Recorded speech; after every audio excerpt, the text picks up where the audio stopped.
Hi, my name is Karen Breitmeyer. I live in Seattle, Washington, and I am a person with OI.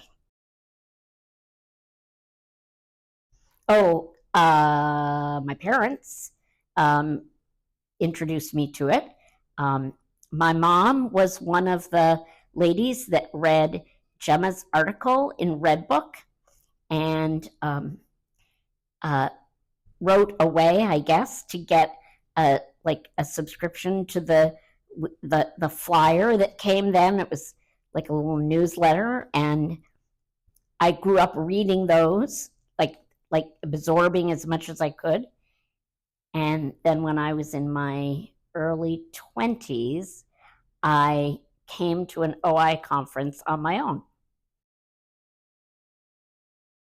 Well, I'm the only person in my family with OI, and um, in some ways, I think of my life as pretty average. I'm the oldest of three kids, and I was expected to do almost all the same stuff my siblings had to do.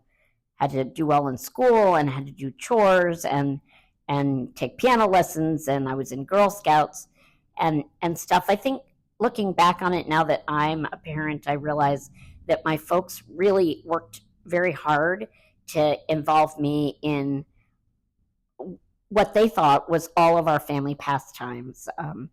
My family loved sailing, and my dad made sure that the boat that we went out sailing on had uh, like ropes within hand reach for me so that I could move around. And, if I had a break, we sort of didn't miss a beat. We just kept going. Just, I had a cast on, and, you kept doing things. So um, I think the older I got, it did impact, for example, my choices of where I would want to go to college, um, and a little bit about my choices for my career. But I think of it as sort of an added bonus to my life, not as much of a negative. Well, I definitely took a circuitous route. I maybe like some other OIers in my generation, my parents had expectations for me to go to college, but they didn't really talk much about what would happen after that. And so I went to college and majored in a liberal art, and then realized that I was not actually really prepared for the working world. And um, my dad suggested that I do some aptitude testing, and that aptitude testing suggested some career options. And I thought, I've already I know where I'm going. And I started working in one field and realized, wow, that's like not really a good fit. So I jumped back to school because that was easy. I'll go back to school. And I started a degree in architecture, and I have never loved school like I loved that. I fell madly in love with the profession, the lifestyle, everything. It was just right for me. Um, Maybe if I'd listened to some of the other adults around me when I was younger, I would have found it sooner. Um, but in the back of my mind, I guess I always thought, architecture's a job you can always draw lying down. You can nowadays you can use a computer lying down. If you had to be flat on your back, I could still work. And I've not ever had to do that, but it's always been something that I've thought, well, at least I know I can always work. And um and I've been able, actually, through my work in architecture, to really become an advocate for building things that are friendly to people with disabilities, and in particular people with OI.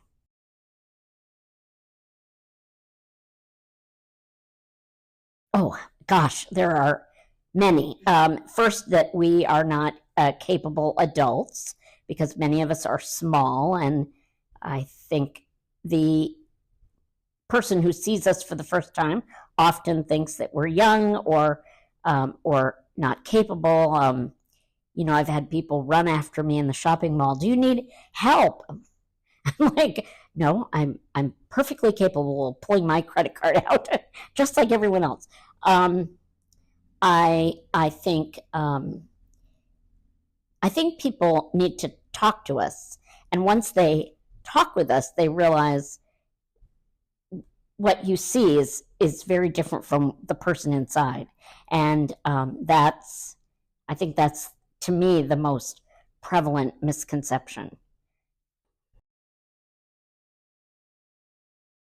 If I were talking to a young person, I guess it's hard to imagine now.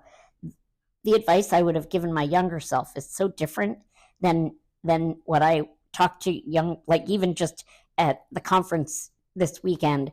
I've had such fun meeting these, college students and high school students, and they just have the world ahead of them, right?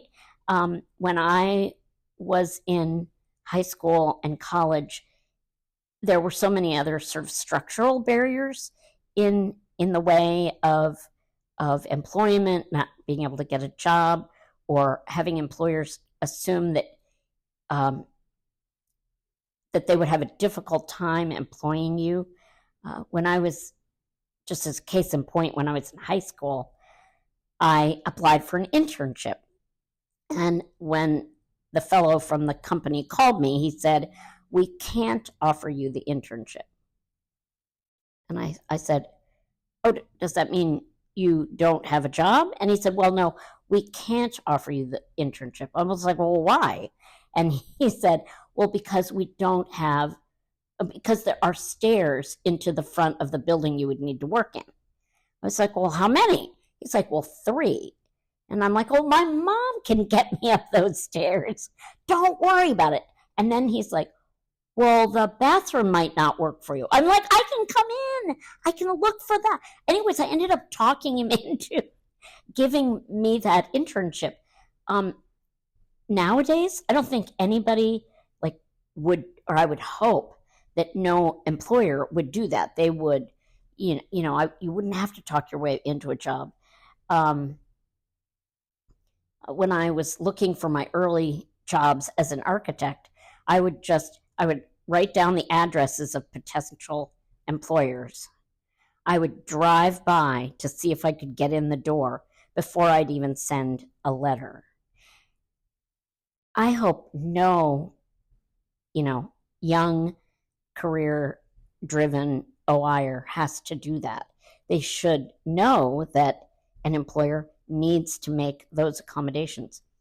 So it's kind of a different world now, in a good way. I think that's in a good way. But I also want to touch a little bit on, I think, on your social life. And I think when I was young, I didn't know any people with disabilities who were in a relationship, who were married. I thought that was maybe outside of the realm of possibility. So I wrote a letter when I was in my 20s to the OI Foundation and asked how many people with OI got married. And I got a lovely letter back from a volunteer saying, well, that she was married to a husband who was not a person with OI, but she thought generally people with OI marry at the same rate as non-OI people. Sometimes they marry, sometimes they don't. And it was so reassuring to me. Anyways, I met my husband in my 30s, and we have a daughter who's 27. So all those things are possible. But people don't always ask you about that. When you're growing up, they don't say, "So when you get married," like they do to your siblings. So that's another thing I want to encourage young people about, is you can have the family if that's what you want, you can do that. So first, I'm going to say congratulations, because I personally think kids with OI, well, adults with OI too, are amazing people, usually very bright, very articulate, engaging, and given the right supports, have the opportunity to do all sorts of things in their life. So I think that's like a really wonderful thing to add to your family. I do realize that there are, heartbreak and pain that comes along with that. And as a parent of a child with a disability, not OI, I know how hard it is to see your child in pain. But it's also really, really wonderful to know that those kids can grow up and be really happy and self-sufficient adults. So I think you have to look for, as a parent, look for as many supports as you can get, because OI doesn't just happen to the child, it happens to the whole family. And like making sure that you have emotional and mental health support will help you help your kid like get through this kind of challenging time, so that then things get better.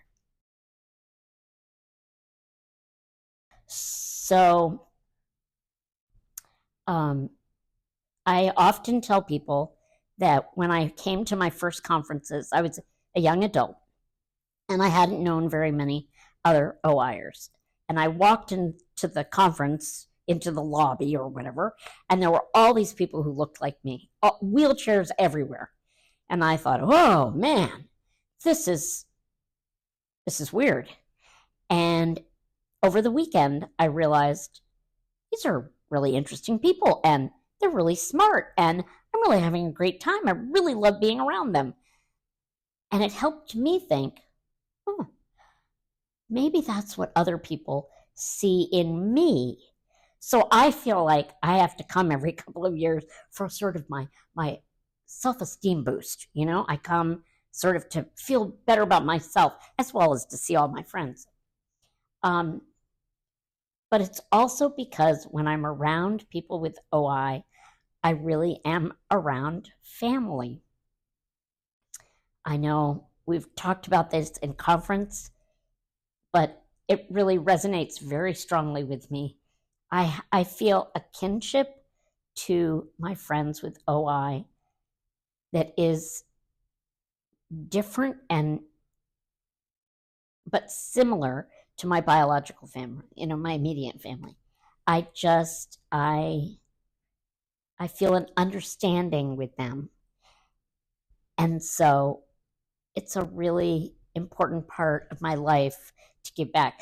As I said, my husband and I came to conference every other year, like every conference. And when our daughter was young, we just all came to conference. She didn't have OI, but that's okay. We all went to conference. And she made great friends here. My husband made great friends here. It is a part of our family.